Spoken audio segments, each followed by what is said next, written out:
Goy, maayong buntag goy. Pero gabi man ako gibuhat goy. So, maayong gabi sa inyo goy. Kaniday goy no, gabi naman ni goy. So, ngit-ngit kaayo. So, nag-washing ko kay walay lain time. Kay nag-work man ta sa buntag niya.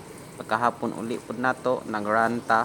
So, karon pa ta nakahigayon o paglimpyo sa atong bao-bao. So, ako nang gibanlawan diha agoy. So, makita niyo sa video kuan siya, sinaw pa siya, kay white man lagi, dili karadyaw makita sa video ang hugaw, pero ako nang gimintin ang iyang kalimpyo diha ana agoy, kay para iwas taay siya goy no, kung naihugaw dapat limpyuhan gyudayon, kay kani manggod nga time goy, gikan ni sa bukid sa Butuan City, ako ning giadto dito nya pag uli namo wala na washingan. So ako ning washingan karon goy, kay karon pa ko nakapanahon. So, kinahanglan gyud siyang atimanon goy no, kay pila ra man taon ang cover ani goy, kay lata ra man. So kung malapukan siya mga kaitan nga yuta, so posible mataay siya kung dugay siya malimpyuhan. Samot nang maadto mog dagat no, kinahanglan washingan gyud dayon nimo pag-abot. So kinahanglan nato palanggaon ang atong salakyan kay para okay po siya tanawon niya, ganahan po tamo gamit ba pag limpyo kay siya. So mo na update nako sa akong babao karon gino. So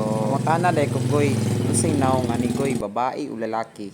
So palihog ko comment da sa comment section gino, kay naglibog na ko unsay nawong ani, lalaki ba o babae. Nya napa din kulang goy, kana daing nay suga-suga mata-mata niya goy, naanay pilok dia goy no.